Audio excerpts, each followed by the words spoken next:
الرحيم الحمد لله رب العالمين والصلاة والسلام على أشرف الأنبياء والمرسلين وعلى آله وصحبه أجمعين سبحانك لا علم لنا إلا ما علمتنا إنك أنت العليم الحكيم رب اشرح لنا صدورنا ويسر لنا أمورنا واحلل عقدة من ألسنتنا يفقه أقوالنا ولا حول ولا قوة إلا بالله العلي العظيم ولا حول ولا قوة إلا بالله العلي العظيم ولا حول ولا قوة إلا بالله العلي العظيم خير ما أوحيكم به تحية الإسلام وتحية الإسلام السلام السلام عليكم ورحمة الله وبركاته وعليكم السلام إلى حضرة النبي المصطفى رسول الله صلى الله عليه وآله وصحبه وبارك وسلم وإلى كافة الأنبياء والمرسلين وإلى جميع المسلمين والمسلمات وخصوصا إلى روح الإمام الغزالي رحمه الله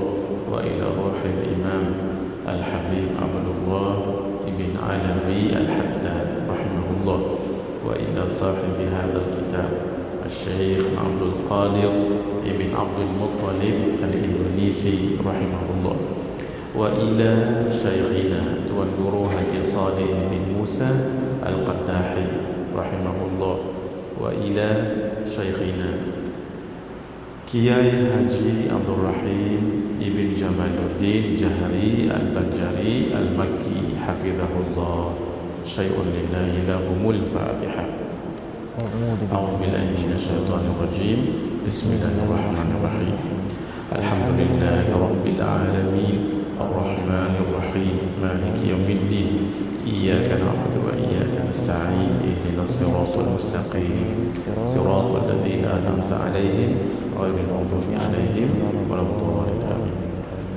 Kita bacakan suratul Fatihah untuk almarhum Tuan Guru Haji Muhammad Rifai meninggal semalamnya, seorang alim dan ahli sufi dan ahli majlis fatwa kerajaan negeri Kedah. Tawaduk sekali, Masya Allah. Nanti buka YouTube, tulis Tuan Guru Haji Rifai, dapat ilmu daripada beliau walaupun beliau dah meninggal dunia. Yang kedua, ini jamaah kita. Baru sekejap Umi bagi tahu, beliau Hajah Khadijah binti Cik Gaya, dan beliau ini Masya Allah, kata Umi tadi, mengaji dengan saya sampai meninggal. Maksudnya dia mengaji ikut kuliah kita ni sampai dia tak larat dah. Maksudnya tetap dia datang. Maksudnya ahli kuliah kita lah, ahli pengajian kita yang istiqamah. Nah, mudah-mudahan Allah bagi syurga kat beliau. Cuma beliau 21 tahun kanser, kata Umi tadi, tetap juga datang. Tu saya tanya kat mana dia selalu duduk. Dia kata dekat ujung ni dengan ni. InsyaAllah mudah-mudahan kita bacakan doa untuk baca Fatihah untuk Hajah Khadijah. Yang kedua. Yang ketiga, Halimah binti Mahad. Mohon doa semoga pembedahan hari ini berjalan lancar tanpa komplikasi yang membahayakan nyawa dan selamat semuanya. Kita baca suratul Fatihah, niat kepada tiga yang kita sebutkan tadi, ya. Ala hadhihi niyyah wa ala kulli niyatin salihah. Al-Fatihah. A'udzu billahi minasyaitonir rajim. Bismillahirrahmanirrahim. Alhamdulillahi rabbil alamin. الرحمن الرحيم مالك يوم الدين إياك نعبد وإياك نستعين اهدنا الصراط المستقيم صراط الذين أنعمت عليهم غير المغضوب عليهم ولا الضالين. Kita baca Fatihah juga sekali untuk guru kita semua, guru saya Syekh Ahmad Fahmi Zamzam Al-Banjari Al-Nadwi Al-Maliki, katanya tak sihat di Banjarmasin. Tadi semalam dapat berita tak sihat. Tadi subuh, tadi pun dapat juga video yang beliau solat subuh. Maksudnya beransur sihat lah. Beliau dah 2 kali stroke. stroke, minor stroke. Kita baca Fatihah untuk beliau dan semua guru-guru kita ya. Al-Fatihah. A'udzubillahi minasyaitonir rajim. Bismillahirrahmanirrahim. Alhamdulillahirabbil alamin. Arrahmanir rahim. Maliki yaumiddin. Iyyaka na'budu wa iyyaka nasta'in. Ihdinas siratal mustaqim. Siratal ladzina an'amta 'alaihim ghairil maghdubi 'alaihim waladdallin.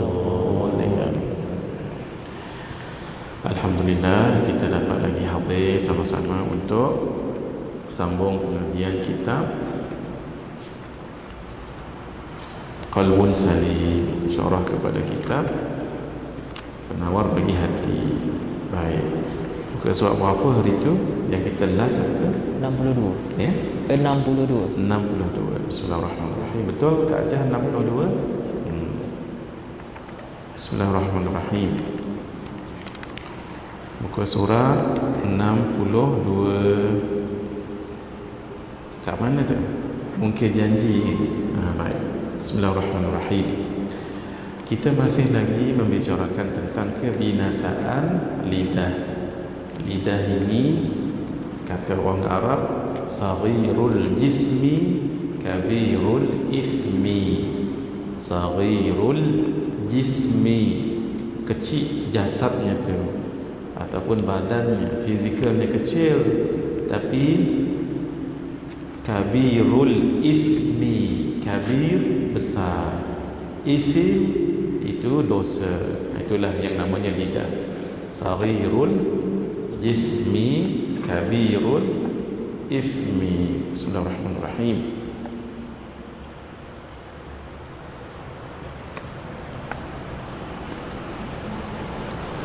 Yang namanya lidah ini saghir,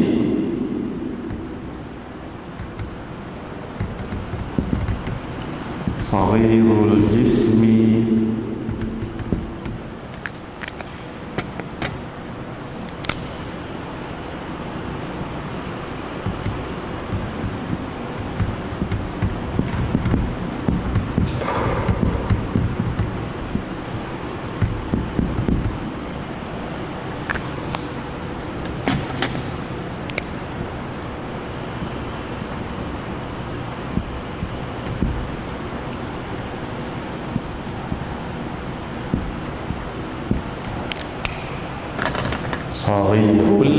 saghir ini kecil, jismi badan fizikalnya ada ya, 2 jari tak pun 3 jari, kecil.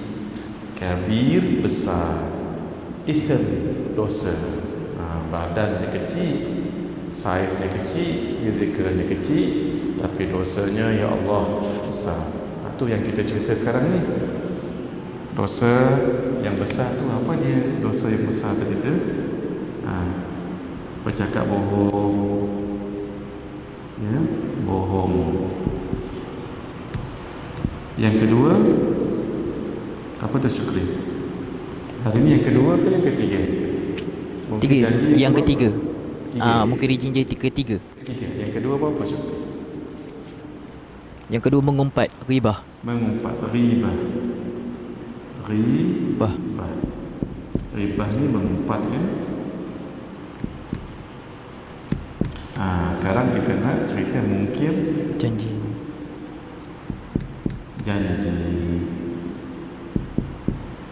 Ada lagi? Gitu. Ini semua ni semua disebabkan ini kebinasaan lidah itu sendiri. Baik, bismillahirrahmanirrahim. Tafadhal Syukri. A'udzu billahi minasyaitonir rajim. Bismillahirrahmanirrahim. Wa nafa'ana bi'ulum qala al-mu'allif rahimahullah wa nafa'ana bi'ulumihi fi daraini amin. Yang ketiga, memungkiri janji. Ia adalah salah satu tanda orang yang munafik. Daripada Sayyidina Abu Hurairah radhiyallahu anhu berkata, Rasulullah sallallahu alaihi wasallam bersabda, ayatul munafiki salasun, idza haddatsa kadzaba, wa idza wa'ada akhlafa, wa idza tumina khana. Artinya, tanda orang itu adalah munafik ada 3. Baik, munafik di sini munafik munafik amal. Munafik ada dua. Satu munafik iman, yang kedua munafik amal. Munafik iman itu jatuh kafir. Siapa contohnya? Contohnya Abdullah bin Ubay bin Salul. Itu munafik sama Nabi dulu, menzahirkan keislaman tetapi dalam hatinya itu munafik. Itu satu ya. Yang kita cerita sekarang ini munafik amal. Munafik amal, orang itu masih Islam tapi berdosa lah, sebab dia ada 3 tanda. Sama juga dengan kufur ya. Kufur ada 2. Satu kufur iman, memang dah terkeluar daripada Islam lah. Yang kedua namanya kufur nikmat. Apa dia kufur nikmat yang kita cerita mula-mula dalam tu ya? Kufur nikmat iaitu kufur ni begini. Tuan-tuan, dalam poket saya ni nampak tak apa yang dalam poket saya ni? Jujur saja, nampak tak? Tak nampak kan? Itu namanya kufur. Ini namanya kufur. Dalam dari segi bahasa, kufur itu seolah-olah menutup sesuatu dengan penuh, sehingga kita tak nampak kat sini ni. Ada sebenarnya buku amalan saya dalam kitab, dalam poket saya ni. Ini namanya kufur. Seolah-olah Allah ada di situ, tapi kerana kekufuran ni ditutup, seolah-olah Allah tidak ada di situ. Itu maksudnya kufur. Nikmat ada di situ, tapi seolah-olah tidak ada nikmat. Itu kufur nikmat. Kalau kufur iman, kufur lah macam orang yang tak percaya dengan Allah tu.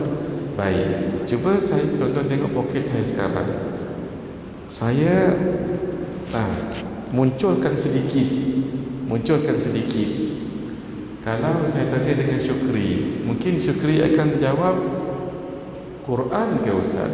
1. Buku catatan ke Ustaz? 2. Buku amalan ke Ustaz? 3. Ada beberapa jawapan. Sebab dia macam nampak tak nampak. Itu namanya nafku. Nafku ni asalnya apa orang panggil? Tunnel tu apa? Tunnel. Apa lorong? Terowong. Bukan lorong, terowong. Tunnel lain ke? Tunnel. Terowong tadi, terowong. Kalau ada benda sedikit kepala kat situ, kita pun ini ular ke, ini kambing ke, sebab dia tak nampak. Macam itulah dia nafku. Nafku ni adalah tunnel tadi tu, terowong macam ataupun parit. Dia tak nampak tu. Macam tu juga munafik ni, nafku ni asalnya tunnel. Dia tak nampak. Jadi dia nak kata Islam, dia bukan. Nak kata bukan, dia macam Islam. Itu maksudnya munafik. Tapi yang kita cerita ni bukan. Yang saya cerita ni tentang orang-orang munafik zaman Nabi dulu. Dia menzahirkan keislaman, sokong Nabi, tetapi dalam hatinya nak memusnahkan Islam. Boleh nak? Itu namanya munafik. Tapi munafik ada berapa tadi? 2. Satu munafik amal. Ini nama munafik amal yang kita nak cerita ni. Masih Islam, ya masih Islam, tapi berdosa lah. Yang kedua, munafik iman. Iman terus keluar daripada Islam. Boleh? Fadhal. Apabila bercakap dia bohong, apabila berjanji dia memungkirinya, dan apabila diberikan amanah dia mengkhianatinya. Riwayat Asy-Syaikhain. Ada satu lagi riwayat hadis menyebut tanda keempat. Yang keempat ni jarang berlaku lah, tapi salah satu tandanya juga. Saya tak letakkan hadis ni kat sini, tapi mafhum hadisnya bila dia bertengkar, bergaduh, dia melampaui batas. Itu tanda yang keempat ni. Kalau dia bertengkar, berkelahi, dia melampaui batas. Ya, kita pada muka surat 62 ya. Muka surat 62. Terus, yang keempat apa tu? yang kebinasaan lidah. Terus Yang keempat, bertengkar dan berkata-kata sesuatu yang tidak memberikan manfaat. Daripada Sayyidina Abu Hurairah radhiyallahu anhu berkata, Rasulullah sallallahu alaihi wasallam bersabda, min husnil Islam al-mar'i tarkuhu ma la ya'nih. Artinya, termasuk daripada keelokan Islam seseorang ialah dia meninggalkan sesuatu yang tidak memberi manfaat kepadanya. Hadis riwayat At-Tirmizi dan Ibnu Majah. Nah, kalau kita nak tahu orang itu Islamnya bagus ke tak, tengok dia takkan cakap banyak, sebab benda tu tak ada kaitan dengan dia. Tu ya. Jadi sesuatu yang tidak memberi manfaat pada dia, dia tinggalkan. Tak perlu nak join. Kalau orang cerita tentang makanan contohnya, dia tak ada kena-mengena sangat benda tu, diam saja, senyap saja. Orang cerita tentang apa yang berlaku dalam negara ni, isu-isu yang hangat contohnya, kita bukan bidang kita tu nak ulas. Yang mengulasnya orang yang tertentu sajalah. Itu tanda orang baik lah tu. Tapi kalau semua benda nak diulas, semua dia mulim kata orang dengan ilmunya, wala ta'alim pun, nanti akan nampak cacat celah ni. Sebab itu orang yang mendalami ilmu fiqh, ketika orang cerita bab tasawuf, dia nak juga cakap tasawuf, nampaklah cacat celahnya, nampaklah kejahilan dia tu. Baik kita diam saja. Contohnya, saya selalu sebut di sini, saya tak pandai masak, tiba-tiba nak cerita tentang tom yam. Walau Kak Ajah, Mak Ajah depan ni expert masak tom yam ni, bukan main sukat, main campak. Jadi saya ni bersukat-sukat, saya pun bercerita, kalau kita nak masak tom yam, hendaklah ni pakai gelas. Biar kita jangan cakap, orang tak tahu kita jahil. Tapi worst kita bercakap, nampaklah kejahilan, ya. Sebab itu jangan bercakap kalau bukan benda di bidang kita tu. Terus Syarah. Lima terus. Yang kelima, menganu domba atau menghasut, yakni namimah. Daripada Sayyidina Huzaifah bin Yaman radhiyallahu anhu berkata, Rasulullah sallallahu alaihi wasallam bersabda, la yadkhulul jannah namman. La yadkhulul jannah namam. Namam. Artinya, tidak masuk syurga orang yang mengadu domba. Hadis riwayat Al-Bukhari dan Muslim. Tidak masuk syurga orang yang mengadu domba. Kita bagi nota kat situ.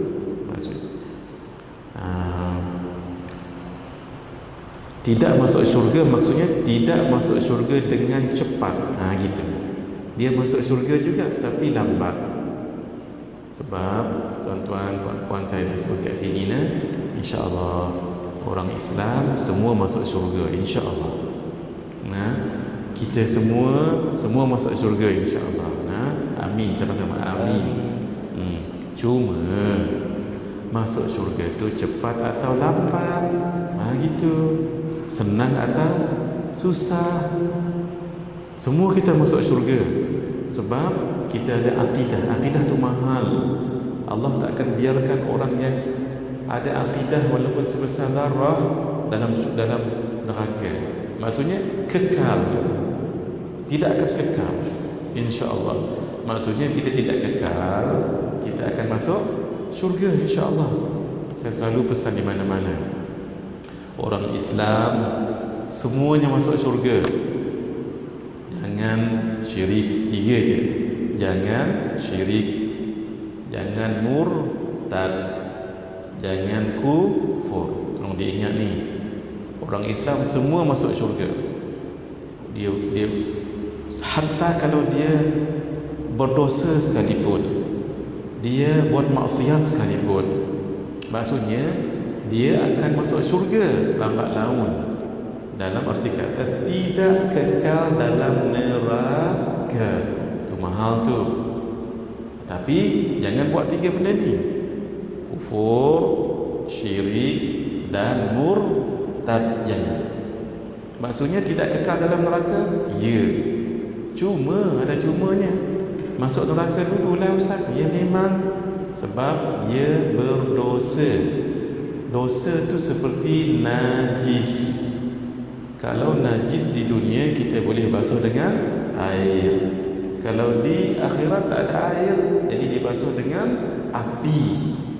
Sebab itulah mazhab Hanafi pelik sedikit. Mereka mengistinbatkan salah satu alat yang boleh membersihkan najis api. Kita tak. Nah, pelik sedikit. Itu menunjukkan bijaknya ulama-ulama ini. Sehingga katalah batu bata ni dibuat bercampur najis. Dalam simen tu kan ada najis. Kan nanti dibakar.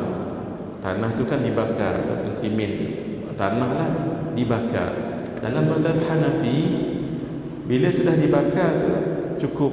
Itulah yang membersihkan najis tadi tu. Kan pelik ke? Inilah namanya keunikan dalam fiqh. Walhal bab tu kita pun jauhnya istinbat dengan api neraka tu. Tu bijaknya orang belajar fiqh. Baik. Tapi kita tidak kekal dalam neraka, insya-Allah. Pasti tu, pasti. Cuma berapa lama? Itulah berapa lama. Jangan kita anggap yang saya sebut ni, inilah peluang kita buat maksiat, dosa. Yang penting jangan syirik, jangan kufur, jangan murtad. Betul, hakikatnya betul. Tapi tahan ke satu hari di akhirat sama dengan berapa? Yaumin kana miqdaruhu alf sanati mimma ta'udun. Satu hari di akhirat sama dengan 1000 tahun di dunia. Tadi Syukri dengan kawan-kawan tadi menunggu berapa lama? Tak lama juga, tapi boleh tahan juga. Kalau siapa yang datang awal belum dibuka pintu contohnya, ataupun kita pergi bank, kita tunggu 10 minit ke pun sebab kita datang awal nak ambil nombor. Tempat kawasan kami tu ada JPN, cawangan JPN. Ya Allah, pagi-pagi bersusun panjang betul. Saya pernah bersusun di JPN Kepong, nak buat kad pengenalan, tukar daripada yang lama ke baru tu. Masya Allah, lepas subuh tu Syukri dah bertolak. Lepas subuh ada sebahagiannya subuh kat situ. Kenapa nak ambil turn tadi tu? Sebab dia ada turn kan, panjang. Kita menunggu kadang-kadang setengah jam tu pun dah lama lah. Kadang-kadang dah masuk dalam tu lah, dah masuk dalam JPN lah, dengan aircon semua sekali. 10 minit je pun rasa lama. Ini kan pula 1000 tahun. Allah. Kita nak masuk syurga tanpa hisab. Tuan-tuan sama-sama doa ikut saya ya. Ya Fattah. Ya Fattah. Ikut saya sama-sama nak. Ya Fattah. Ya Fattah. Ya Wahhab. Ya Wahhab. Adkhilnal jannatal firdaus.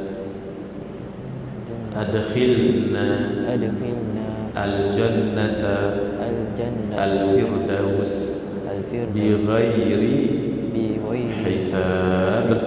Amin. Itu doa yang guru kami ajar, Syekh Nuruddin ajar. Ya Fattahu ya Wahhab. Wahai Allah yang membuka, wahai Allah yang mengurniakan. Adkhilnal jannata al-firdaus. Masukkanlah kami ke syurga Firdaus bi ghairi hisab, tanpa hisab. Kita nak tu, kita nak masuk syurga tanpa hisab. Baik, saya bagi sedikit gambarannya. Kita orang Islam semua akan masuk syurga, cuma cepat atau lambat terpulang pada amalan. Sama kita masuk tol. Tol kan ada 3 sekarang. Dululah, sekarang 2 je. Apa dia? 1 manual, 2 smart tag, bukan touch and go. Yang ketiga smart tag. Apa yang terbaru ni Syukri? RFID. FID. Apa RFID kita. Baik. Kalau kita guna yang manual lambatlah. Tapi lambat laun keluar tak? Keluar. Tak pernah ada lagi lah kes pihak tu tahan haji, kata haji dah usang, tak pernah lagi. Nanti kena saman betul-betul. Lepas juga, tapi ambil masa lah. Kadang-kadang duitnya besar, 50, nak lepas tu RM1.80. Kawan dalam tu pun kira balik, tapi mereka dah expert dah ya, lambat juga jadinya. Kedua, laju sikit lah, namanya touch and go. Touch then go. Jangan touch tak go. Macam kawan saya, touch tak go. Tapi nak masuk touch and go mesti ada kad. Kad berapa sekarang kad? Murah sekali katanya. Tapi dia ada value, kenalah beli dulu. Satu, bila kita beli tu RM10 katalah, mesti pandai cara pakai. Apa dia? Jangan bila lalu buat macam ni, jangan. Bukan kena tempat dia, sebab dia tak ada rumah dia tu. Kenalah turun ni tingkap dia ni. Kalau tingkap kereta okey, kalau rosak kena buka ni pula. Dah tangan pula tak sampai, bubuhlah. Apa tu? Macam ada pengalaman je ustaz. Ya. Saya itu macam ini rosak. Buduk tak sampai. Lain-lain saya beli apa tak tahu ni. Bubuh kat situ. Cap. Tena.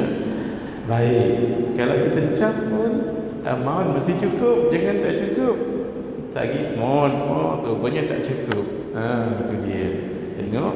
Nak lalu di situ memang senang, tapi kena sacrifice beli.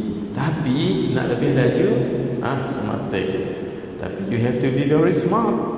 You have to very smart. You have to purchase apa tu? Rumah dia tu. Sekarang dah tak jual dah, jaga-jaga lah. Siapa yang ada tu, saya cuba ada tanya hari tu, tak jual dah. Jaga-jaganya, simpan elok-elok. Yang kedua, kena beli bateri. Apa lagi kos bateri itu?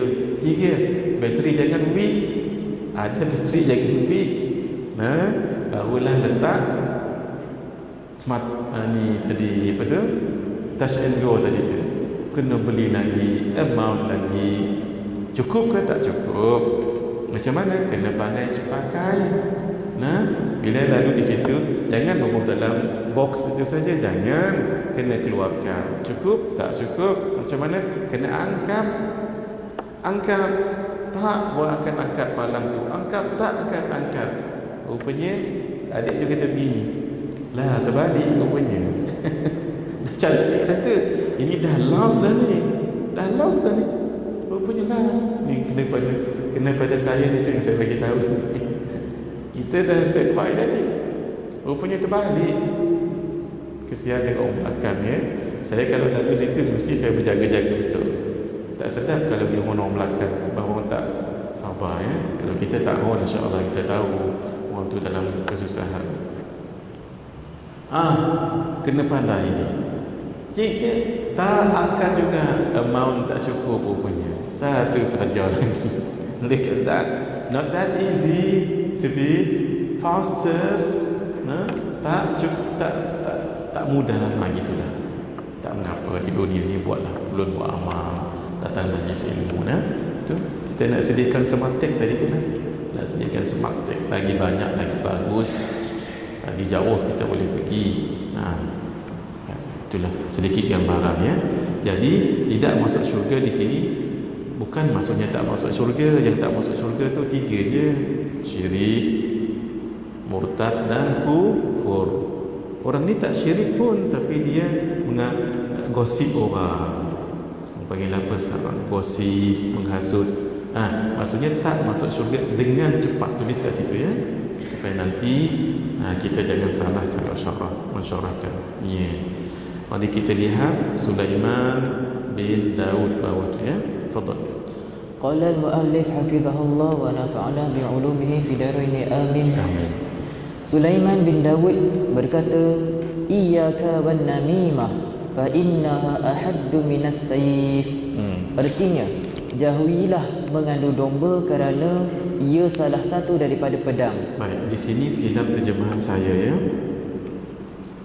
Terjemahan yang tepat begini, jauhilah mengadu domba kerana ia lebih tajam, gitu ya.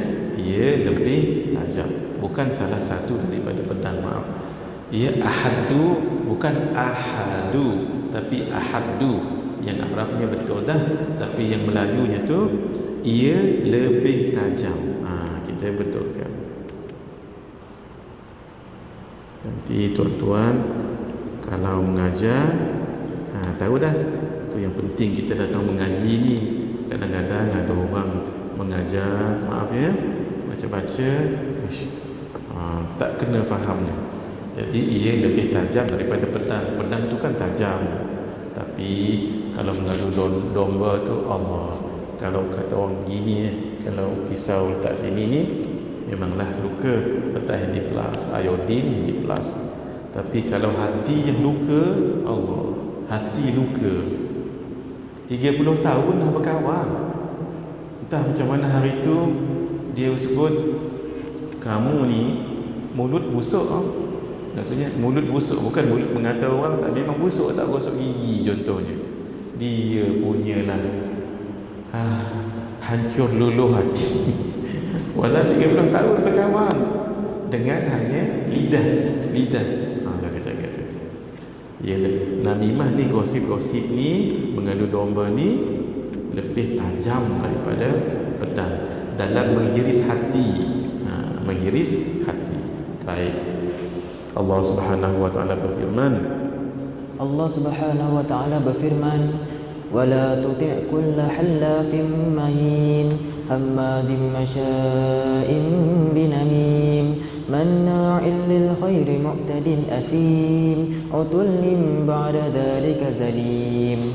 Artinya, dan janganlah engkau menurut kemahuan orang yang selalu bersumpah, lagi yang hina, yang suka mencaci, lagi yang suka menyebarkan fitnah hasutan, yang sangat-sangat menghalangi amalan-amalan kebajikan agama, lagi yang sangat-sangat berdosa, yang jahat kejam, sesudah itu yang terkenal jahatnya.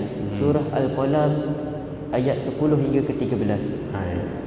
Hammazin masya'in binamim, yang itu, yang suka menyebarkan fitnah hasutan. Fitnah tadi, zaman sekarang ni gosip-gosip. Kalau zaman kita ni lebih cepatlah fitnah-fitnah tu ya. Hadirin, insaflah kita semua. Gunalah media sosial tu, medsos tu gunalah, tapi jangan gunakan melainkan ia mendatangkan pahala. Jangan, dosa ni cepat sangat. Kalau orang zaman dulu kan, kalau nak dengar cerita-cerita gosip ni payah betul. Sekarang ni Allah, tengah mengaji kita dapat tengok.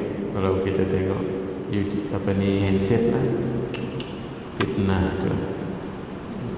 Kadang memang zaman sekarang ni memang bukan zaman fitnah ya, zaman fitan. Fitan maksudnya fitnah. Kadang-kadang orang menulis tu tak segan silul mengata ulama ni dianggap macam orang biasa je. Difitnahnya, dikatanya, dituduhnya.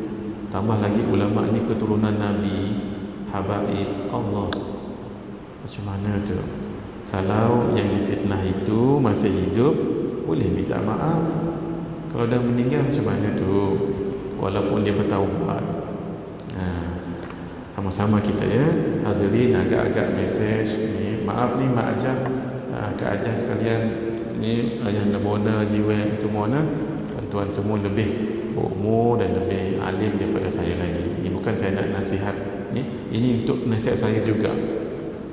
Kalau kita dapat WhatsApp ke daripada grupnya yang agak-agak berunsur fitnah dan tak pasti, tak payahlah. Kalau saya cakap terus terang, saya terus padam. Saya buka, sebabkan dalam grup tak boleh nak dibuangkan. Buka, terus saya padam. Itu yang saya selalu buat. Kalau chat-chat tu saya selalu clear chat. Sebab itulah antara sebab saya tak nak masuk grup sangat.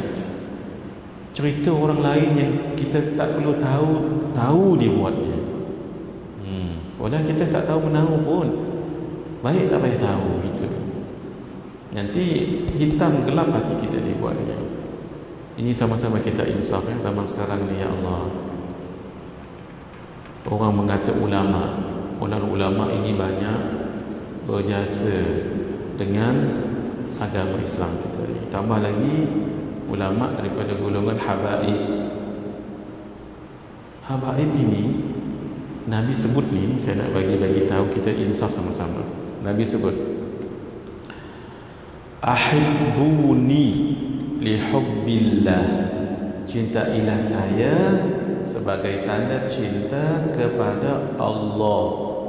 Wa ahibbu ala baiti lihubbi, cintailah ahli keluargaku sebagai tanda cinta pada aku.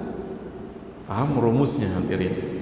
Kalau kita cinta para ahli bait, para habaibnya, itu artinya kita cinta Nabi.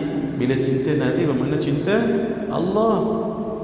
Kalau kita memusuhi ahlul bait, itu maksudnya apa tu? Memusuhi Nabi. Bila memusuhi Nabi bermakna memusuhi Allah. Tengoklah kehidupannya. Takutnya kalau orang tu masih hidup, bolehlah kita minta maaf. Itu pun kalau minta maaf. Kalau tidak, tak berkat. Lihatlah kata ulama, daging para alim ulama itu beracun. Inna luhumal ulama masmumatun, sesungguhnya daging alim ulama beracun. Bukan maksud makan daging dia macam di tangan makan, bukan begitu. Maksudnya mencerca kehormatannya, memfitnahnya, menggosipnya, itu seperti makan dagingnya. Daging mereka itu beracun. Bila beracun, mesti ada kesan itu. Kalau tak, sekarang akan datang kesan racun tadi itu. Masya Allah. Allah takutnya dengan sekarang ni. Saya bagi contoh sedikit, mudah-mudahan kita insaf dan sama-sama ya. Ada seorang, dia mengata seorang habib, memfitnah lah cerita kita ni, mengadu domba ni. Akhirnya dia insaf orang ni tadi, jumpa dengan habib ni. Habib ni kata, saya boleh maafkan kamu, tapi dengan satu syarat. Kamu nak datang ke rumah saya, bawa bulu ayam tu. Apa tu? Duster tu kan. Tapi ni orang tu apa tu? Apa panggil tu? Bulu ayam lah saya sebutnya tu. Daripada rumah kamu cabut bulu ayam tu sepanjang jalan ke rumah saya. Dia buat. Kerana dia nak minta maaf tadi, dia sanggup buat. Dia pun jalan bawa bulu ayam tadi, dia buat. Cabut, cabut sampai habis. Akhirnya sampai di rumah Habib tadi tu, "Beb, saya sudah lakukan." "Ya, terima kasih." Kata Habib, "Satu lagi untuk saya maafkan kamu." Apa dia? Patah balik dan kutip balik bulu-bulu tadi. Bulu tadi tu kutip balik. Dia got no way, sebab memang dia bertaubat dan dia nak Habib maafkan dia. Kalau tak berkat hidup. Patah balik dah dia, mengutip lah tadi tu. Agak-agak banyak tak bulu ayam yang dia kutip tadi tu? Dapatlah tapi taklah sebanyak yang tadi. Sebab mungkinlah keterbangan sana sini, ataupun masuk dalam sungai, masuk dalam lubang, macam-macam. Akhirnya dapatlah. Kalau dah sedikit ni, "Beb, maaf, ni je lah yang anda dapat." Lalu Habib bagi hikmah kepada beliau. "Saudara, sebenarnya sebelum saudara datang kat sini, saya dah maafkan dah pun. Maafkan. Siapa saja tak maafkan orang, Allah Ghaffarur Rahim. Ghaffar ni, Allah ni selalu memaafkan. Kalau Ghafirun, memaafkan. Kalau Ghaffar, selalu memaafkan. Malah Allah Tawwab, selalu memaafkan. Hatta kalau orang itu buat salah dan dia tidak mohon maaf, Allah marah dengan dia sebab dia tidak minta maaf. Kan pelik tu, Tawwab. Tapi saudara tahu tak, fitnah, gosip-gosip yang saudara telah taburkan itu seperti bulu-bulu tadi tu. Berapa je kamu boleh tarik balik? Yang dah lepas angin, dibawa angin, masuk dalam sungai, masuk dalam lembah, valley, sangkut dekat bumbung ataupun pokok tu, macam mana cerita tu? Itu tamfilan zaman itu. Kalau tamfilan sekarang ni lagi dahsyat. Sekali masuk dalam grup tu, berapa ramai tu? Satu grup berapa orang? Syukri, WhatsApp Biasa 100. Satu lagi tu namanya apa? Instagram katanya lebih banyak. Berapa? Juta-juta. Berjuta. Ya Allah. Sekali blasting tu, la ilaha illallah. Mana nak tarik balik tu? Walaupun dia bertaubat, meninggal dia sekalipun, itu tetap berjalan. Orang baca tu. Allah. Sebab tu janganlah. Itu yang sama-sama kita insaf ya, sama-sama kita insaf. Tapi WhatsApp group jugalah dapat pahala lebih. Hari ini ada kuliah daripada Ustaz Zuramli, blasting. Walaupun kita tak datang, orang lain datang. Orang datang tu asbabnya kita dapat pahala kita. Kita kat rumah makan lamb chop, makanlah apa ni, air kedondong asam boy.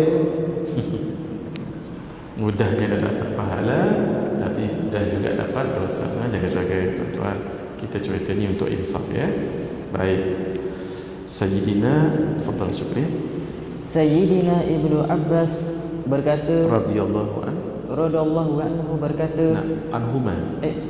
Sayyidina Ibnu Abbas radhiyallahu anhuma berkata, tolong diingat hadirin semua ya, kalau sebut Ibnu Abbas radhiyallahu anhuma. Kenapa? Sebab Sayyidina Ibnu Abbas dan ayahnya siapa? Abbas. Marra Rasulullah sallallahu alaihi wasallam ala qabrain faqala innahuma la yu'adzabani wa ma yu'adzabani fi kabir amma hadha fakana la yastatiru min bawlih wa amma hadha fakana yamshi bin namimah. Masyaallah. Artinya Rasulullah sallallahu alaihi wasallam lalu pada dua buah kubur. Ada dua buah kubur, Nabi lalu kat situ. Lalu baginda bersabda, sesungguhnya keduanya sedang diseksa dan bukanlah keduanya diseksa kerana perkara yang besar. Ini apa ni? Ini mukjizat Nabi. Sebab Nabi tahu orang tu disiksa tidak disiksa. Terus adapun yang ini, Nabi tunjuk, adapun yang ini, Nabi kalau tunjuk begini, adapun yang ini, Nabi tak pernah guna ini. Maaf ya, ini jangan dipakai. Sebab ini hanya layak untuk bertasyahud. Yang kedua, maaf, kata ulama, ini tanda sombong. Maaf ya, ini tanda sombong. Jadi jangan gitu, jangan. Jadi kalau Nabi begini ni, 5 jari. Tapi kalau kita orang Melayu begini, ni boleh, boleh juga mengaji. Sebab mana-mana yang uruf tu bagus. Uruf maksudnya adatnya bagus. Ni tak apa je. Ni jangan. Ya Haji. Kalau di Makkah kan ni, ya Haji. Kalau di Makkah, kita rindu dengan Makkah, ya Allah, Madinah. Kawan-kawan mutawif ya, tak dapat lagi pergi. Sebab kalau pergi pun kena kuarantin dulu katanya. Masuk kena kuarantin dulu di hotel. Berapa hari tu. Kemudian patah balik Malaysia, kuarantin lagi dekat Malaysia. Itu yang pertimbangannya. Kalau tak dapat pergi dulu tu, mudah-mudahan doa banyak-banyak ya. Kalau orang Arab, dia marah-marah, ya haji, ya hajah. Kita sabar. Kita bagi tahu dengan Arab tu, sabar Arab. Manalah dia faham. Sabar tu dia faham lah. Ini saya nak ajar. Tak payah sebut apa-apa. Buat tangan macam ni. Sama-sama kita. Sebab Arab di Malaysia pun ada. Contoh kalau dia marah-marah ke, buat tangan macam ni. Sama-sama belajar.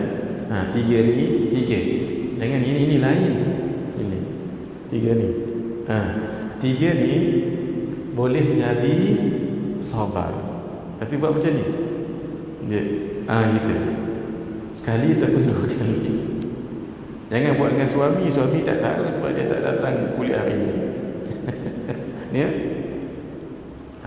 Sabar. Boleh. Yang kedua, sedikit. Ni pun boleh guna sedikit juga mengaji. Contohnya, kan orang Arab kalau kita makan di hotel di Safwah tu kan. Maaf ya, hotel tu kan Safwah yang depan tu kan. Kan dia kadang-kadang yang kau tu, ya Allah, dia bagi portion tu sains Arab, kita manalah sangat. Tambah kalau banyak minggu dekat situ, muak juga kita makan kadang-kadang kan, nak cari di luar juga kan ni. Dia pun kita pun maksudnya sikit, bukan sabar ni sikit. 2 dah kan. Yang ketiga, kalau Arab tu haji, maksudnya ya Allah, maksudnya cepat, hari up. Gitu pun boleh guna dia juga. Gitu. Maksudnya apa ni, sabar juga ya, boleh ya, sabar. Ataupun dia bawa laju. Orang Arab ni kan laju juga. Kita pun haji, kita pun pegang bau dia. Ya Muhammad, dia boleh sebut 2, Muhammad ataupun Ahmad, boleh dia. Ya Syekh dia kurang, itu orang Malaysia selalu tu. Ya Muhammad ataupun ya Ahmad, maksudnya bawa slow sikit. Gitu boleh ya. Jadi ini banyak guna ni. Dia banyak guna. Tapi ada juga orang minta sedekah. Orang minta sedekah juga. Ada juga ya. Teringat saya dekat Morocco. Saya pergi Morocco dulu waktu saya nak tukar duit kan, dekat mana ya? Marrakesh. Tempat money changer tu kan. Saya tengok dia datang, tapi dia tak minta, ada sengau. Dia pun datang, dia macam jaga maruah jugalah mengaji. Saya pun tanya dengan kawan, kenapa ya? Dia pun bisik, Ustaz, dia nak minta derma. Gitu punya. Tapi dia tak macam sengau bang. Haji, tarik tak. Dia jaga maruah je. Orang macam tu yang kita mau nak bagi kan, daripada orang yang tarik-tarik tu kan. Wallahualam. Kalau ada kita nak bersedekah dengan orang, carilah orang yang menjaga maruah dia. Dia memang susah, tapi dia tak minta-minta. Kita jaga tu. Dialah yang patut kita bagi. Fadhal Syukri. Adapun yang ini, dia tidak menutup aurat ketika membuang air kecil. Kalau dia buang air kecil, maaf ni, di Malaysia kita insya-Allah tidaklah. Tambah orang Melayu lagi kita jaga ya. Kadang-kadang katanya di sebahagian orang Arab, saya tak mau sebut kat mana lah, dekat dinding tu lah kata. Kita memang saya rasa bersyukur ni anyway. Kenapa? Saya pernah jugalah pergi Mesir, pergi beberapa lah, termasuk Morocco juga. Sikit saya tak banyak pergi negara orang tadi. Jadi bila tengok dari segi air tu, syukur sangat saya. Saya nak cerita sedikit lah untuk pengalaman hadirin. Kalau ada duit lebih, ziarahlah Morocco. Morocco mengaji. Kalau ada duit lebih, ziarahlah Morocco. Sebab Morocco tu tempat yang tempat-tempat berkat, tempat-tempat pengajian macam cara kita ni lah, tradisional masih banyak. Yang tuan-tuan salawat Fatih tu kan, Allahumma salli ala sayyidina Muhammadanil Fatih lima ughliq wal khatimi lima sabaq nasiril haqqi bil haqqi wal hadi ila siratil mustaqim wa ala alihi wa sahbihi haqqa qadrihi wa miqdarihi al-azim. Itu dekat Morocco tu, dekat Fez, Masjid Qurawin. Lain dah bila berziarah masjid tu. Kubur Syekh Tijani namanya ada kat situ. Memang di kuburnya ditulis salat Fatih. Kami baca dengan kawan-kawan. Lain dia punya ni nah. Kemudian salawat taziyah, Allahumma salli salatan kamilatan wa sallim salaman ala sayyidina Muhammadin alladhi talhallu bihi al-uqad wa tafarrij bihi al-kurab wa tuqda bihi al-hawaij wa tunalu bihi al-raghaib wa yustasqa al-ghamam bi wajhihi al-karim wa ala alihi wa sahbihi fi kulli lamhatin wa nafasin adadama fi kulli lamhatin wa nafasin adadama wasi' ayat al-mullah. Satu lagi dia berbeza sikit dengan yang kita amal tu. Fi kulli lamhatin wa nafasin adadama bi kulli ma'lumin lak Allahumma salli salat. Kami di ijazah Syekh Nuruddin 11 kali lepas solat. Tapi caranya macam tadi lah. Cara macam tadi, barulah kita tak letih.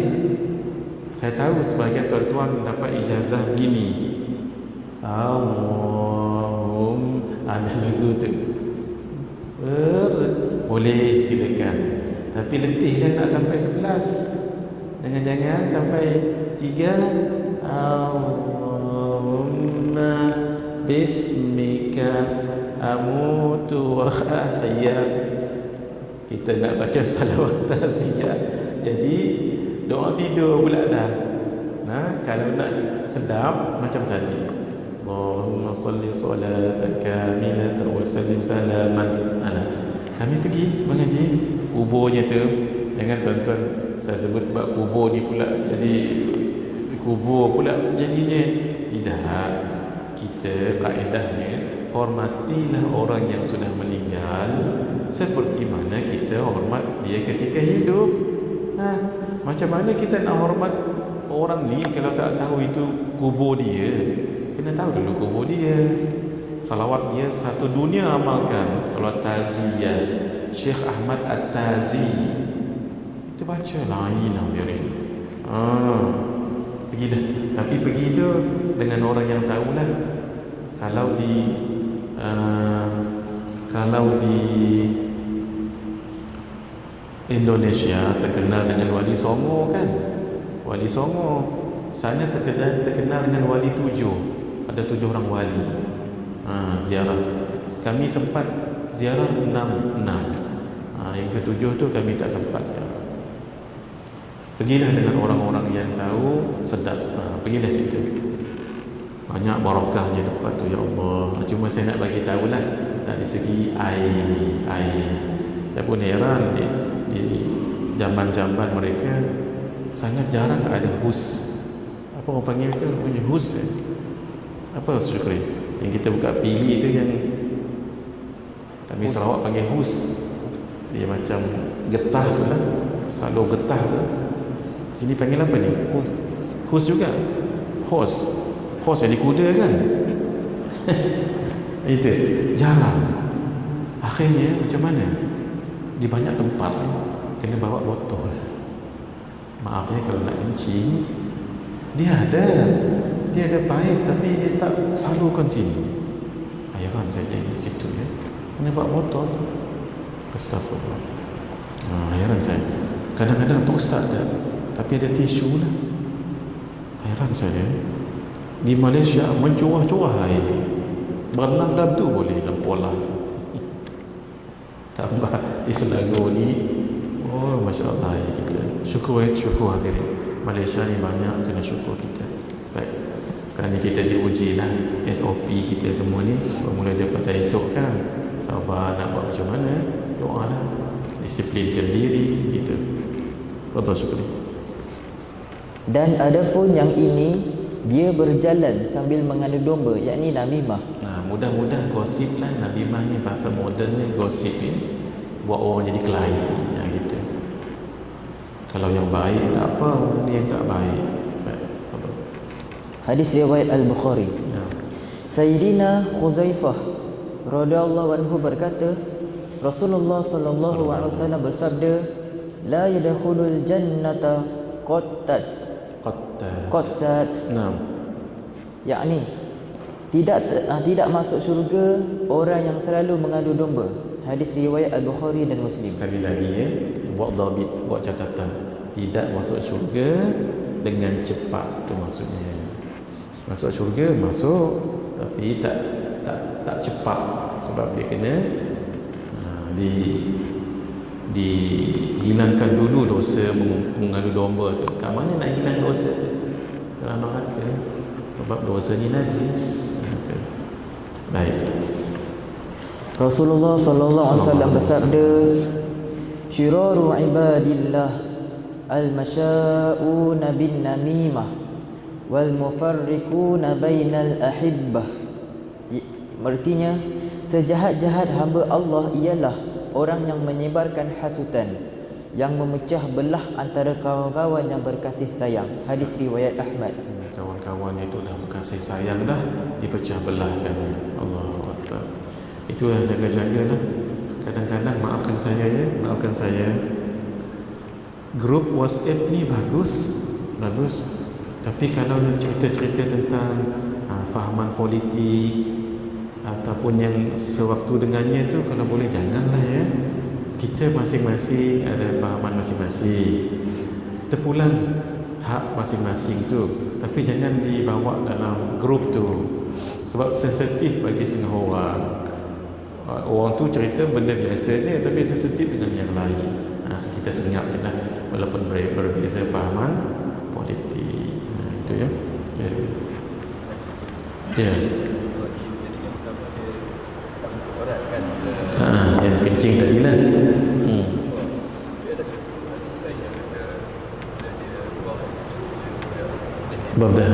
Betul. Baik. Yang dikatakan Abang Haji tu, yang hadis ni sebut orang yang diadab dalam kubur sebabnya dua tadi. Satu, ketika dia kencing ataupun dia buang air, dia tak menutup aurat. Tidak menutup aurat, maksud saya tadi macam di tembok-tembok lah, di situ mana dan di situ nah. Sedikit saya jumpa kawan saya orang Boyan ni, beliau kata begini, salah satu petua awet muda, jangan tahan kencing. Salah satu petua awet muda, jangan tahan kencing. Sebab kalau kita tahan kencing, muka jadi begini. Ada logik juga mengaji. Cuma saya pun teringat, kalau tak tahan kencing tu jadi unta. Salah satu petua tajam mata tajam. Maaf yang pakai spek ya. Salah satu petuanya jangan tahan kencing. Sebab itu unta, camel tu matanya tajam, sebab dia tak tahan kencing. Tapi masalahnya tang mana dia nak kencing, tang tu dia keluar. Kita pula supaya kita dapat dua-dua, tajam mata dan awet muda. Bila terasa nak kencing, kita pergi kencing. Tapi jangan jadi macam unta, tang mana dia berdiri, tang tu dia kencing. Kita carilah tempat dia. Maksudnya jangan tahan kencing. Satu ya.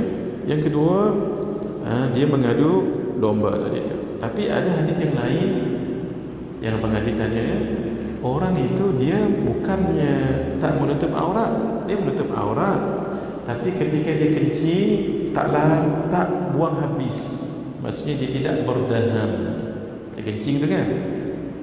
Maaf ya. Sebab itu sunnah kita beristibrak. Istibrak ni apa? Kita berdaham pun istibrak juga. Sebab maaf, kalau kita kencing sebenarnya ujung tu ada lagi air. Sebab tu kita tu nama istibrak.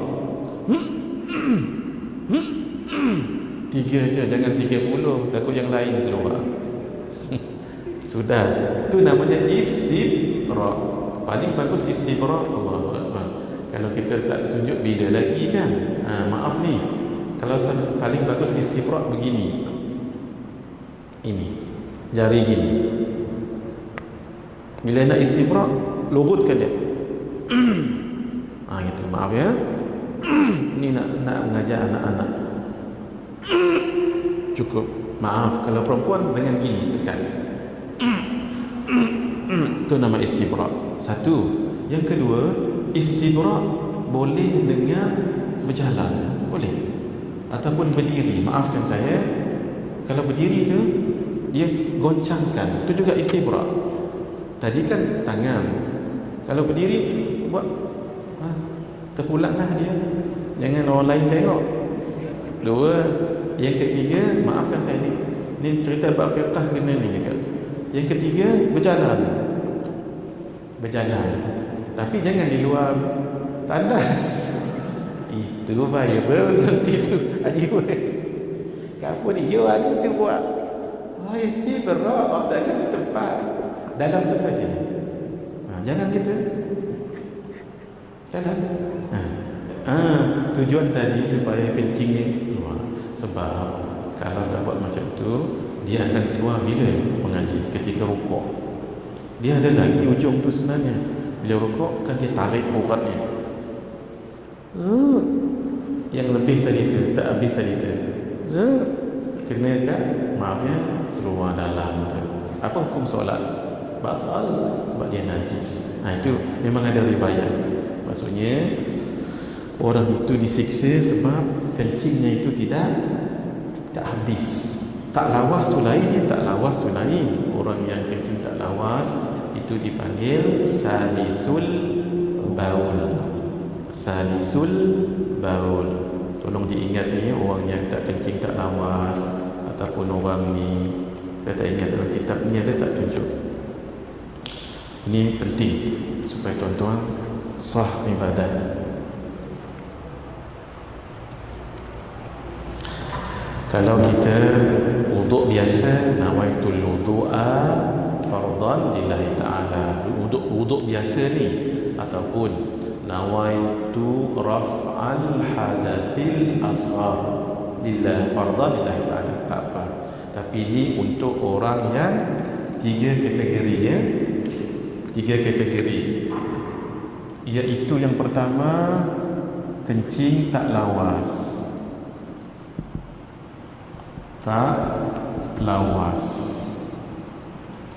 Kalau di dalam bahasa Arab kita panggil salisul baul.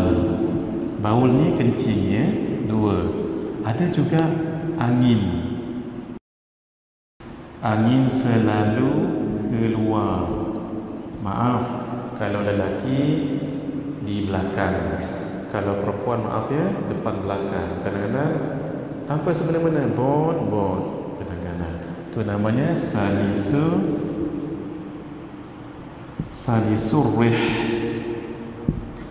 Ar-rih. Rih. Yang ketiga, istihadah.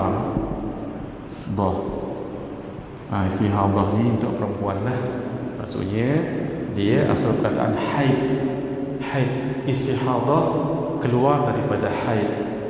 Maksudnya tak normal lah tu, selalu keluar darah tu. Macam mana nak tahu istihadah? Panjang ceritanya, tapi yang mudah-mudah daripada hari pertama keluar, mudah-mudah je ya, sampai ke-15, hari ke-15 tu nah. Mana-mana yang keluar tempoh ni haid lah tu. sama ada berterusan baik, tak berterusan baik. Nah, banyak sedikit dia ada 5 rumus tu, nanti saya dah sebut ini dulu ni sini. Baik. Yang hari yang ke-16 ni 15 dan malam. Hari ke-16 keluar lagi darah. Itu namanya darah istihadah. Tapi bukan semudah itu tu. Dia ada 5 cara. Nak tahu istihadah mesti tahu haid dahulu. Nak tahu haid ada 5 rumus. Ingat lagi yang itu? Dekat luar tu saya tulis hari tu. Kalau saya tulis nanti belajar fiqh pula hari ni. Tak habis kitab kita ni mengaji. Nah, ingat saja catatan yang lama-lama dulu, cuba ingat.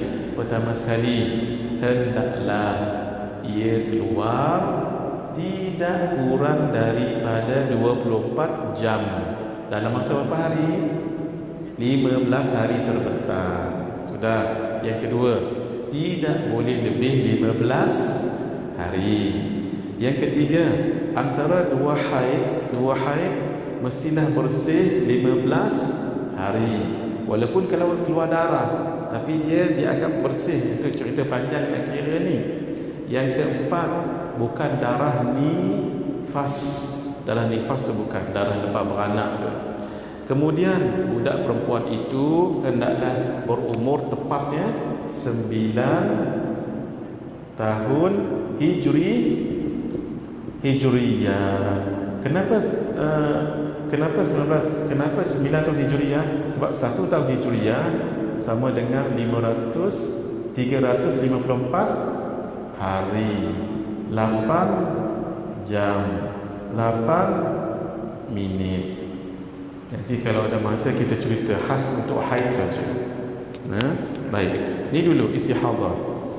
1, 2, 3 keadaan mereka ini dipanggil daimul hadath. Daim al hadath.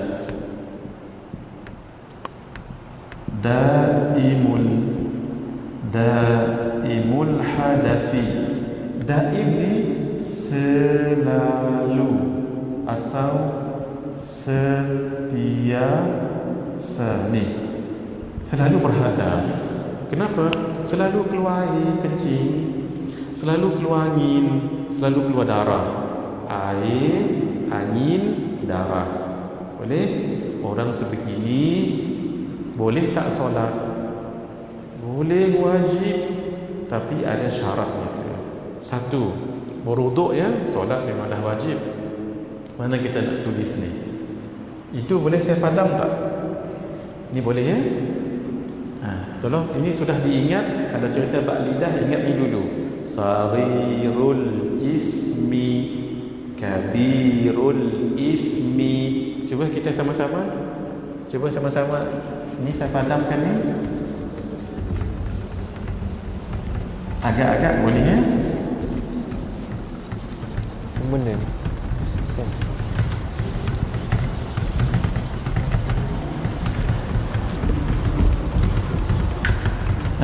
Macam mana tadi? Saghirul jismi, kabirul ismi. Sementara adik kita tulis, saya tulis kat sini lah. Cuba sama-sama. Saghirul, kabirul. Siapa betul, siapa salah, saya pun tak tahu ni. Semua pakai macam siapa betul, siapa salah. Cuba satu lagi sama-sama. Saghirul ismi, kabirul ismi. Dia kena ni. Nanti balik nanti hafal ni pun dah syukur, dapatlah sesuatu oleh-oleh bawa balik sebelum cuti 2 minggu ni. Gurau je. Saya pun tak tahu lagi. Apa ni, Umi pun, kita pun tak tahu lagi. Ustaz Syam pun tengoklah nanti apa yang minat. Tapi kalau ikut dia punya endorse tu, memang 2 minggu lah Kak Azhar. Bersedialah. Kita tak pergi 2 minggu ni, bacalah apa-apa dekat rumah. Kalau memang tak boleh apa-apa tu, bukalah YouTube. Buka YouTube, tengok ustaz yang baik, yang bagus-bagus berbicara. Kita nak cerita tadi, cara berwuduknya tak sama dengan orang lain. Ini cara wuduknya ialah masuk waktu dulu ya. Tapi caranya begini, nawaitul.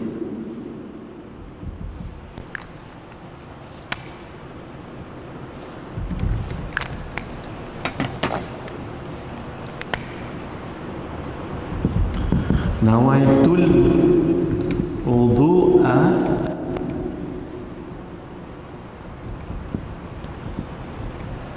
yang ni saya nak emphasizekan.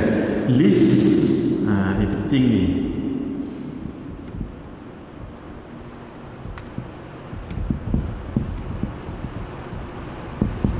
Listibahatis solat, bangunlah lillahi ta'ala. Fardan pun tak apa ya, lillahi ta'ala. Ini penting.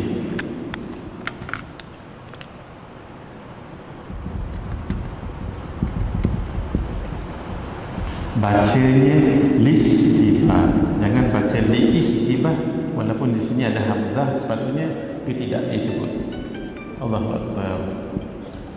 Maafkan saya hadirin, saya lupa tadi. Saya lupa nak ni, sepatutnya tak boleh macam ni. Maaf ya. Allahu Akbar. Astaghfirullahaladzim. Ini salah adab ni, maafkan saya. Sebab malam tadi nak bangun, jadi takut lepas subuh tu yang alam tadi ni, tu yang bunyi tu didirikan. Selalunya saya akan vibrate-kan. Maaf ya. Tolong jangan bagi tahu Syekh Nuruddin ni. Kalau Syekh Nuruddin tahu saya tak datang sini tambah 2 minggu lagi aja weh. Sebab beliau paling tak suka kalau mengaji tiba-tiba keluar bunyi ni. Hadirin, tolong diingat ini elok-elok ya. Bismillahirrahmanirrahim. Ini untuk orang yang 3 ni tadi ni. Untuk orang yang 3 ni tadi, kalau dia nak berwuduk, masuk waktu baru berwuduk. Kalau senanglah tempat untuk mengambil wuduknya. Kalau tidak, ada sebahagian ulama mengatakan tak mengapa, cepat sedikit ataupun lambat sedikit. Tapi kalau memang kawasan kita contoh macam ni, tak, atau ada alasan wuduk nanti, masuk waktu nanti baru berwuduk. Tapi wuduknya begini caranya. Nawaitul wudu'a, sahaja aku mengambil wuduk, listibahati salat, untuk membolehkan solat. Dia ambil wuduk ni untuk membolehkan solat. Walhal dalam keadaan dia kencing, dia tak boleh solat. Tak boleh solat. Sebab kalau dia solat kencing, keluar batal. Angin batal, darah batal. Tapi biar bolehlah solat walaupun keluar 3 benda ni. Kena ada syarat ni. Ni wajib ni. Siapa yang 3 ni tak cara begini, ketika dia solat tak keluar angin, okey. Tak keluar darah, tak keluar kencing, okey. Tapi tengah-tengah keluar, tengah-tengah wuduk, rukuk keluar, hantam saja, dia pun buat saja, batal. Sebab tengah telah najis. Tapi kan saya ni ustaz penyakit, betul. Kerana itu kalau kita berpenyakit, dia ada ilmu. Ni nama ilmunya. Nawaitul wudu'a itu bacanya. Asalnya liistibah. Asalnya liistibah.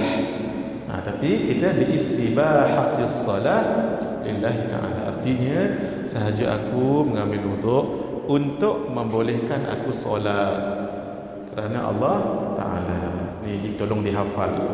Kalau tak pandai Arab, guna bahasa Melayu pun tak apa. Ya Allah, aku mengambil wuduk ni untuk membolehkan solat kerana Allah Ta'ala. Tengah kita solat, jangan rongkaikan. Sembahyang macam biasa.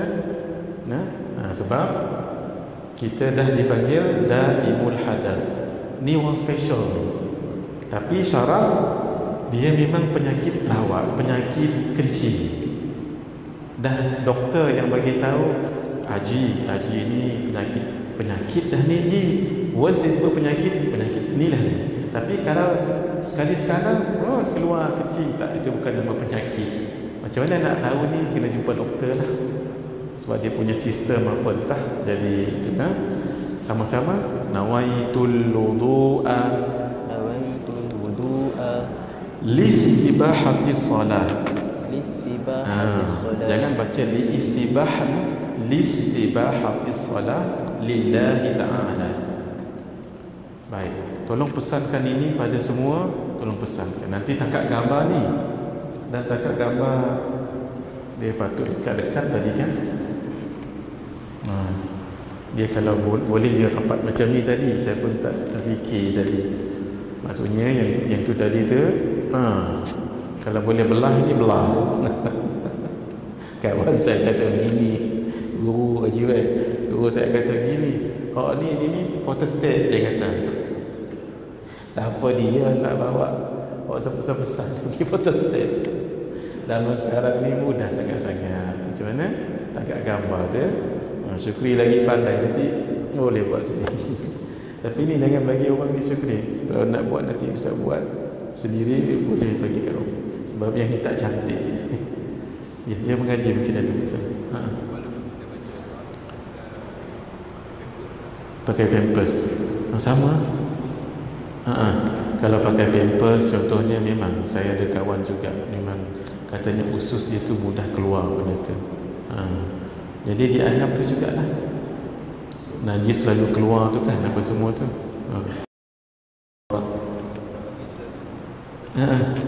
Keluar angin selalu memang gitu.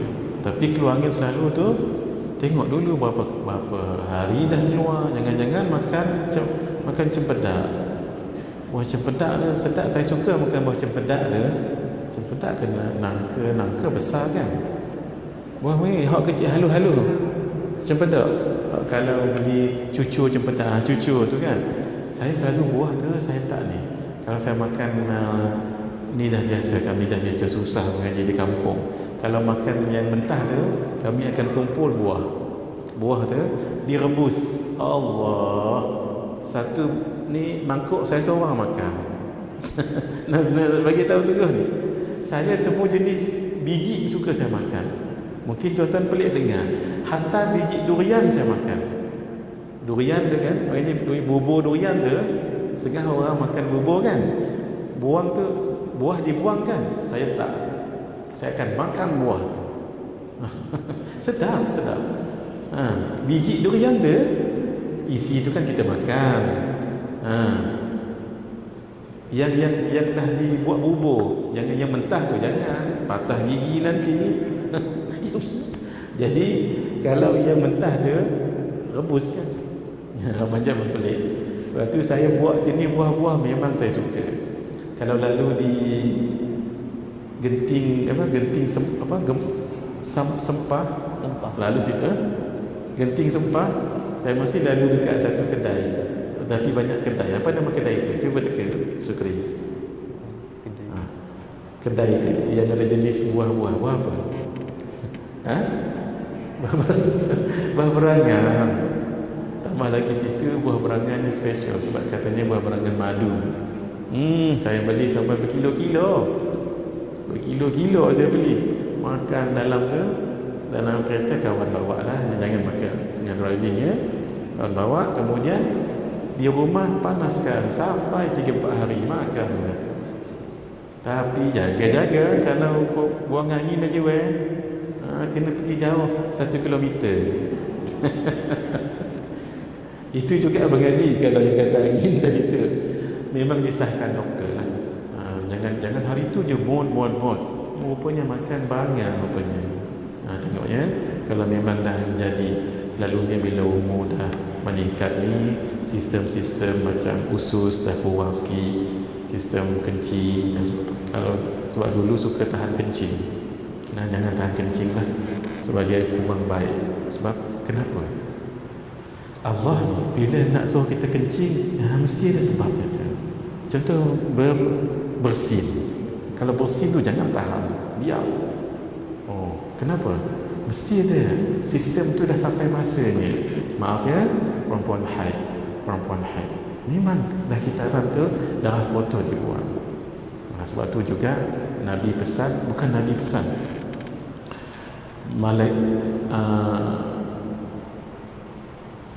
malaikat yang pesan. Ketika Nabi Isra Mi'raj, malaikat yang pesan untuk kita berbekam. Bekam. Saya dapat ilmu bekam ni sikit lah. Bukan membekam orang, saya tak pandai, saya dibekam orang. Setiap 4 bulan darah kita ni akan buang yang kotor-kotor tu. Sebab tu paling bagus setiap 4 bulan berbekam. Itu paling bagus ya.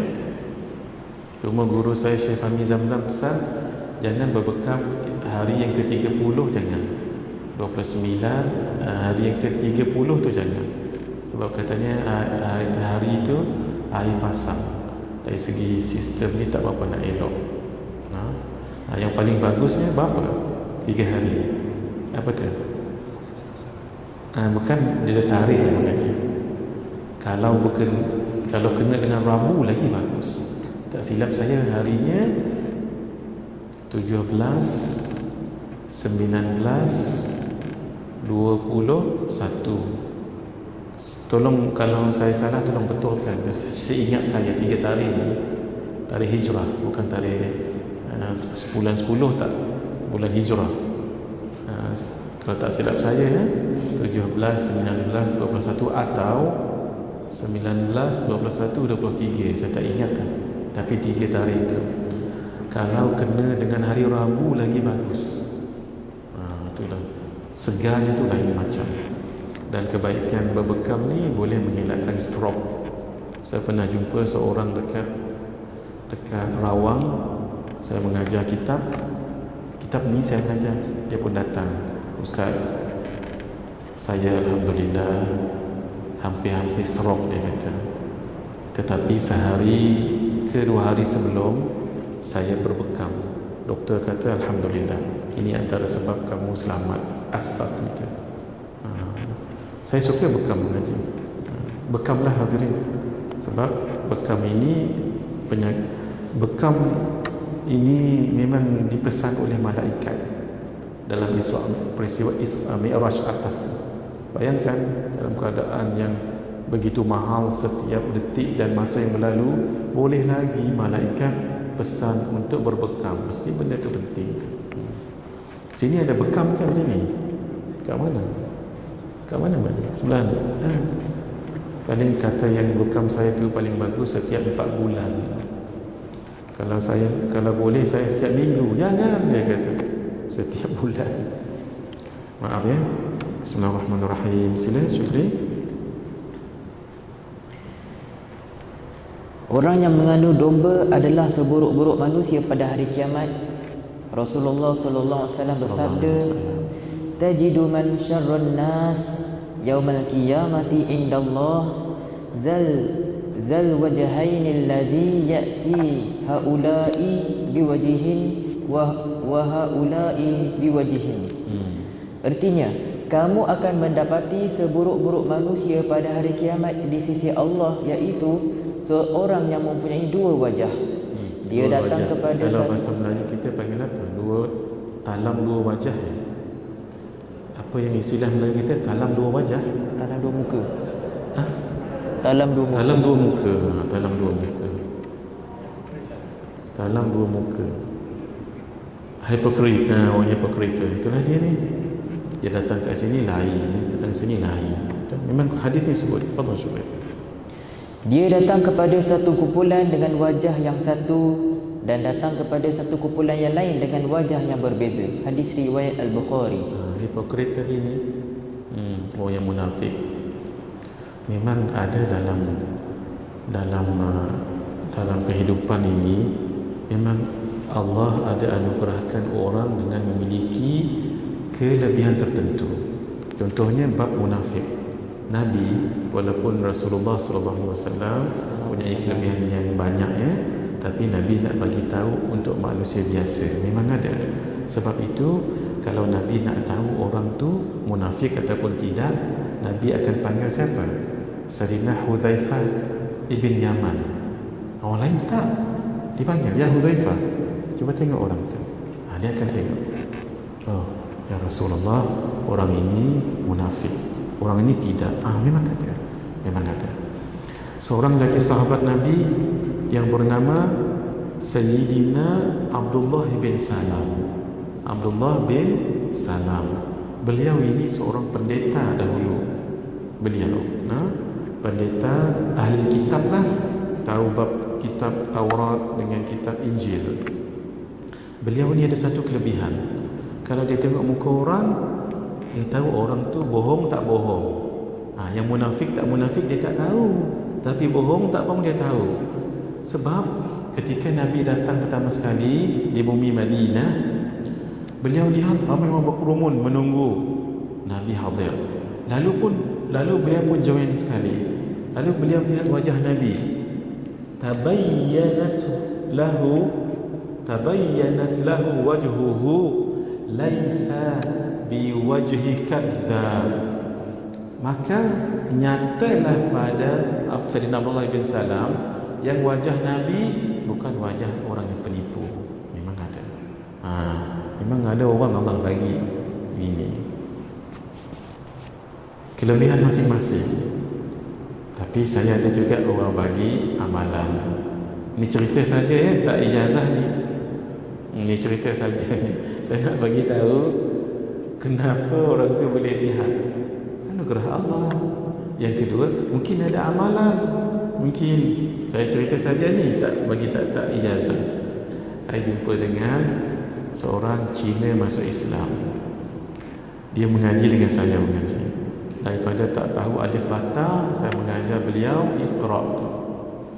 Alif bata tu Ustaz As'ad Humam tu kitab apa Iqra kan? Iqra 1 sampai 6 tu kan? Ustaz As'ad Humam tu. Saya mengajar tu lah. Dia dengan keluarga dia. Sampai habis tu dan sampai boleh baca Quran abang tu. Waktu dia belajar dengan saya, dia bagi tahu gini. Dia macam kerja untuk promote Xerox. Xerox ni apa? Yang ni kan? Mesin basuh, mesin photostat. Dia kena berlawan tender berlawan tender. Dia kata, Ustaz, saya tahu orang depan saya tu bohong tak bohong. Woi, kita pun walaupun Ustaz dia dah mati kemai juga dia ni. Saya pun tanya, macam mana abang tahu? Dia kata waktu dia mula-mula masuk Islam dulu, ada seorang abang lain mengajar dia satu ayat. Kalau baca ayat ni, kita tahu orang tu bohong tak bohong. Saya pun jadi takut dia baca kat saya. Tapi insya-Allah lah kita tak bohong. Dia je dia kata kalau dia baca ayat ni, dia tahu orang depan dia tu bohong tak bohong. Kenapa? Kalau dia bohong, dia keluar asap.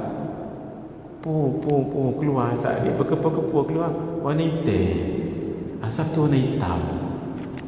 Masya Allah. Saya pun tanya. Saya tanya pengaji. Saya tanya, bang, apa ayat tu? Dia pun baca ayat tu, tapi saya tak baca dah sekarang. Takut nanti kalau saya baca, tuan-tuan baca kat saya pula nanti. Tapi demi Allah walaupun saya tahu cerita ni dah 20 lebih tahun dah mengaji cerita ni. Saya nak bagi tahu sungguh-sungguh ni. Demi Allah, saya tak pernah amal ayat tu. Tak pernah saya amal. Kenapa? Bukan tak yakin, tapi terlalu yakin. Saya nak, biarlah saya tak tahu orang tu bohong tak bohong kan mengaji. Nanti kan tak sedar pula putus hubungan lagi apa semua. Biarlah saya tak tahu, serah pada Allah. Tapi dia yang ni, Haji Wei jangan minta ni Haji Wei. Ada seorang muslimat di Subang Jaya tu. Dia kata, saya sebenarnya tak berapa suka dengan cerita peribadi orang Dia cerita suami dia bini. Ustaz, boleh tak Ustaz bagi ayat dulu tu? ayat ni. Saya kata, Mak Ajah, boleh minta yang lain. Boleh minta yang lain, jangan minta yang ini. Begini bukan tak nak bagi, bukan loket ilmu, tidak, demi Allah tidak. Tapi takut nanti tak ada kerja lain kita. Siapa jumpa baca dulu. Tambah lagi, saya pun tanya dalam majlis tu, hak mai majlis saya ni ada suami isteri ke? Ada, lagi saya tak bagi. Kenapa? Sebab ayat ni kalau kita baca, kita tahu orang tu bohong tak bohong. Nanti suami isteri balik rumah, hang lah cakap dulu. Rupa-rupanya masing-masing ada ilmu. Dia nak tengok suami dia jual, suami dia ni bohong tak bohong. Dia tak tahu suami dia pun ada ilmu ni. Tengok dua-dua berkepoi. Nah, biarlah tak tahu nah. Saya sekadar nak bagi tahu ni. Maksudnya ada ayat-ayat yang kalau dibaca Allah bagi, kalau kita nak, maksudnya kalau kita ikhlas, yakin beramal. Cuma jangan minta lah ya. Jangan minta ayat ni, yang lain lah kalau saya ada boleh. Sebab saya sendiri tak amalkan. Itu nak tunjuknya begini. Janganlah bohong, takut orang depan kita ni ada amalan ini. Cuma saya bagi satu amalan ini lah. Supaya kalau kita buat air pun tak berapa nampak sangat. Dah bagi dah itu 17 kali dah saya bagi air ni. Tuan-tuan ikut saya nah. Allahumma asturna. Allahumma asturna. Cuba sambung. Tak, siapa sambung ni maksudnya dia ada amal lah. Cuba Allahumma asturna. Silakan. Ini sampai pukul 12 jawabnya ni. Saya dah tulis dulu kat sini. Yang ni saya bagi. Yang ini insya-Allah kalau kita jumpa orang alim, jumpa wali Allah, jumpa orang-orang yang bersih hati ya, mudah-mudahan keaiban kita taklah nampak sangat. Sebab kita minta Allahumma asturna bisitrikal jamil. Ya Allah, tutupkanlah kami dengan tutupanmu yang indah. Tapi bacanya 3 kali ya. Diingat yang bagi amalan ini namanya Habib Ali Al-Habashi yang menulis kitab Sumtud Durar. Baik, sini tak apa boleh ya. Allahumma asturna. Yang belakang nampak ni. Kalau tak saya besarkan lagi. Besarkan lagi.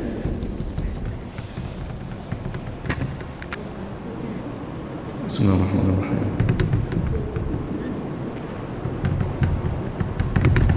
Allahumma asturna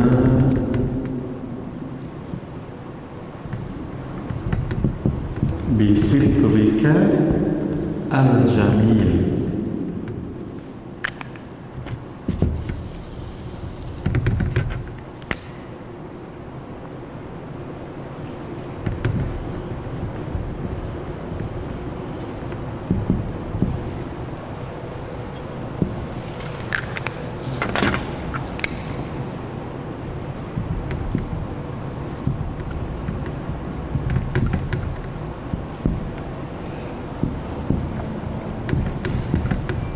Tapi bacanya berapa kali? 3 kali. Ingat ya, amalan ini datang daripada siapa tadi? Habib Ali Al-Habashi.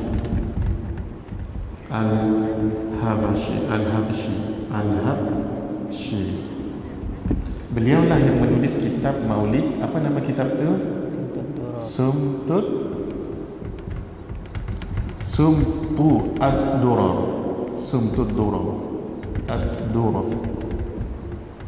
Ini nama kitab Maulid. Ini orang alim besar ni. Ini wali besar, wali Allah. Tuan-tuan nak dapat ijazah ikut saya dulu ya. Kita baca 3 kali ya. Allahumma asturna. Allahumma asturna bisitrikal jamil. bisitrikal jamil. Allahumma asturna. Allahumma asturna bisitrikal jamil. bisitrikal jamil. Allahumma asturna. Allahumma bisitrikal jamil. bisitrikal jamil. 3 kali dibaca sebelum jumpa dengan para wali Allah, orang-orang salih, supaya tak nampak sangat keaiban. Kadang-kadang orang tu dia tak nampak, orang tu mungkin badannya manusia, kepalanya binatang ke, ataupun badannya berbulu-bulu ke, ataupun timbul ataupun tumbuh tanduk ke, ataupun ekor ke. dalam pandangan kewalian dia itu. Bacalah. Baik, kita sikit lagi 5 minit. Silakan Syukri.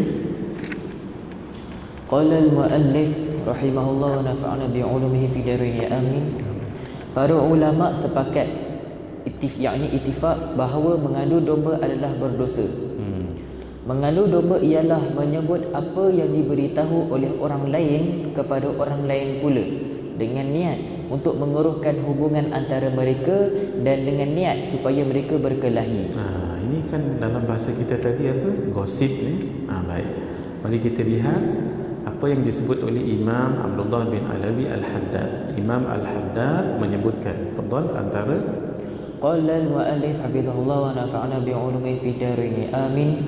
Lihat tarikh ini dalam An-Nasaih Ad-Diniyah muka surat 372 dan Nasihat Agama dan Wasiat Iman muka surat 436. Imam Al-Haddad rahimahullah menyebutkan sebelum itu ya, dua-dua kitab tadi itu kitab sama je, cuma An-Nasaih Ad-Diniyah dalam bahasa Arab, Nasihat Agama dan Wasiat Iman terjemahan. Jadi saya rujuk dua-dua.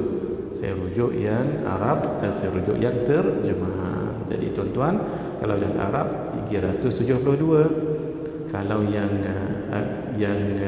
Melayu 436. Itu maksud saya.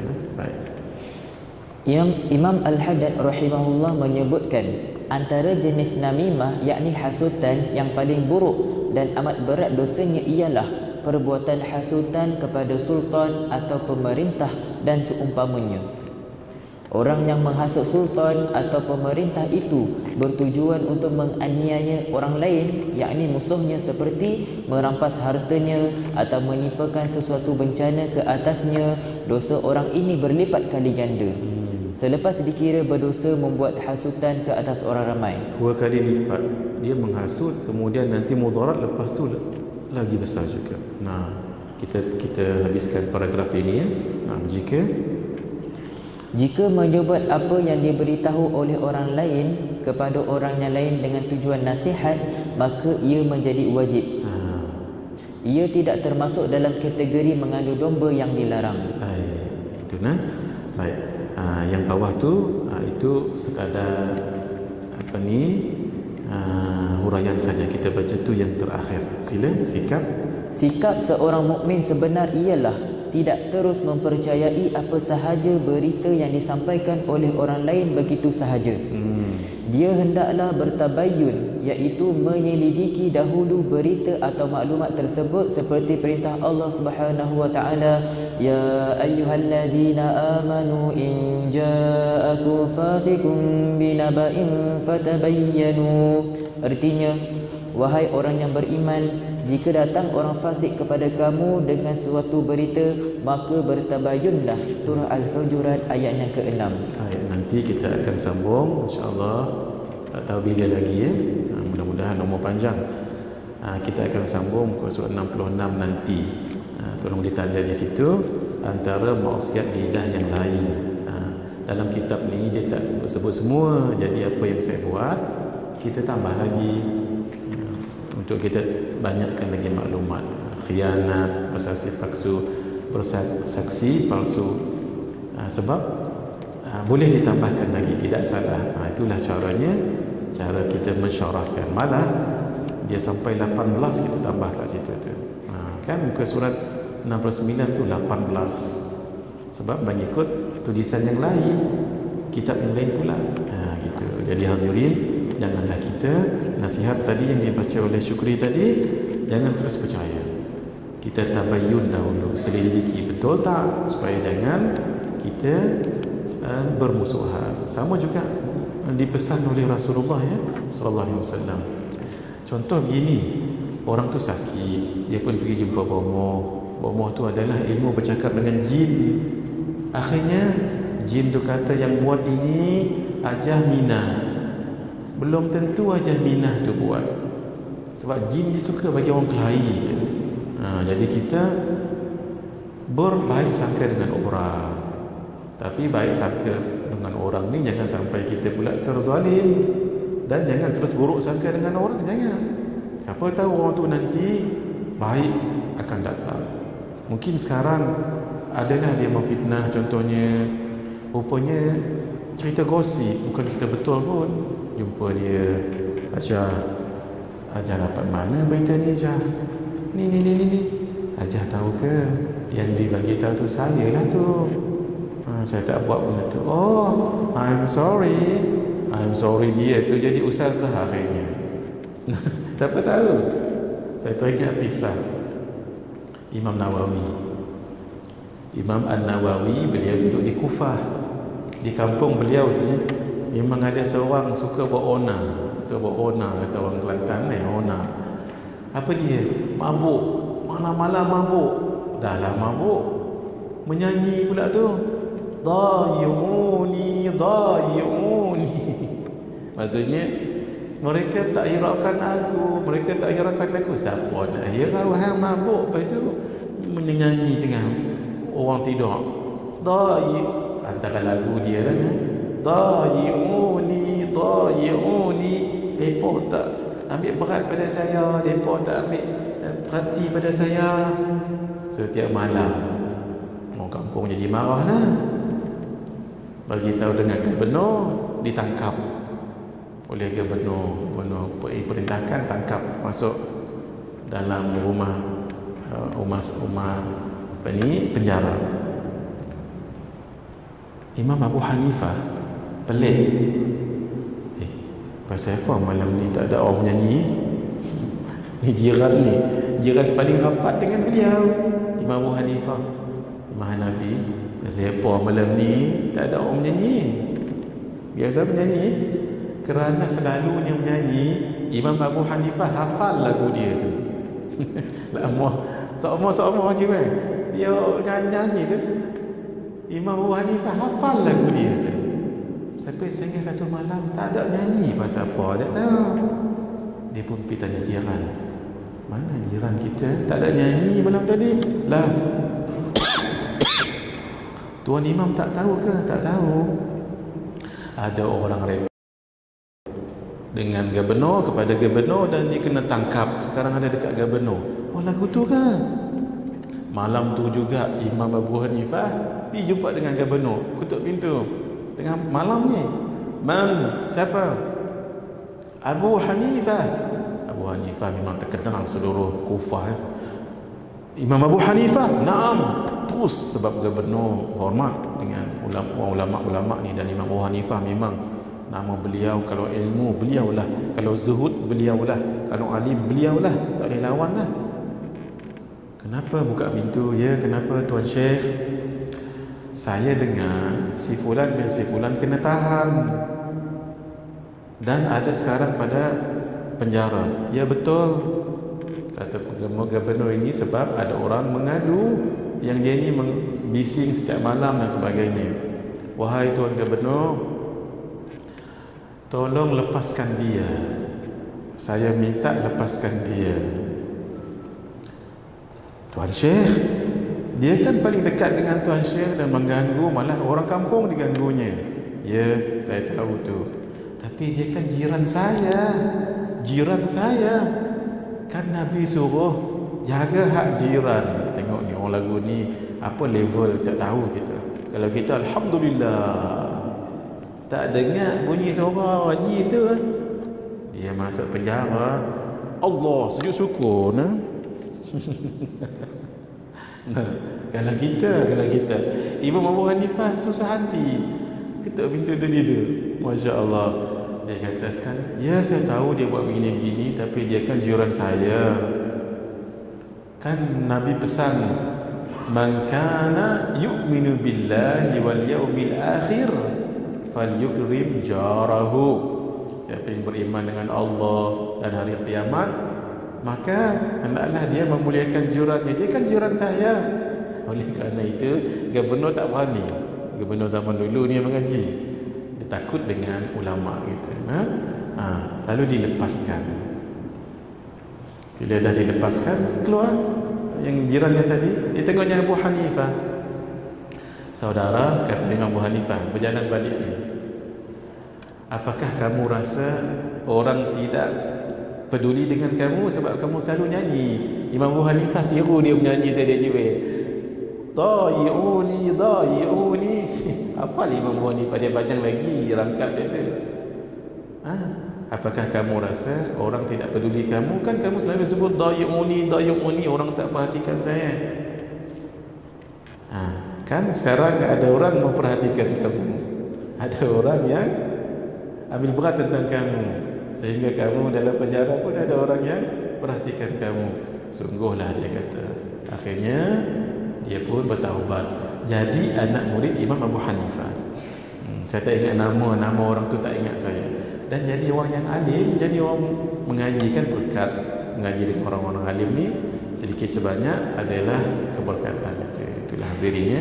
Cuba banding dengan kita macam mana? Agak-agak. Kalau ada orang jiran buat bising, baca selalu Hizbul Bahar. Memang ada kawan kami, maaf ya, ada jiran dia tu orang bukan agama kita, dan perangai dia agak rude sedikit.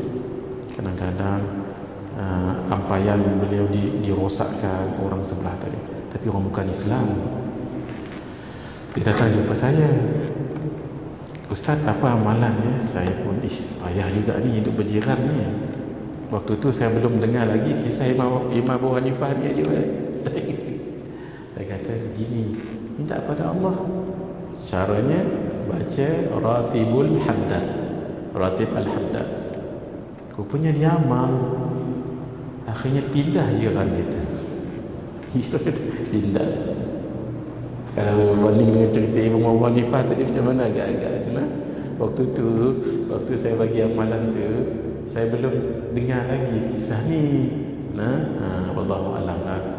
Kalau boleh kita selotok dulu. Tapi kalau agak rude, agak macam-macam, kita gunalah cara yang ni. Jangan minta Allah turunkan bala, jangan. Minta je, ya Allah, Engkaulah yang Maha Tahu. Ya Allah, lepaskanlah kami, berilah jalan keluar pada kami pada permasalahan ini, cukup. Itu doa yang terbaik. Doa yang terbaik. Jangan minta, ya Allah, pamcetkan tayarnya. Jangan. Karena takut nanti begini. Kalau tayar dia pamcet, maaf ya, dia pun aksiden. Bila aksiden mati dia.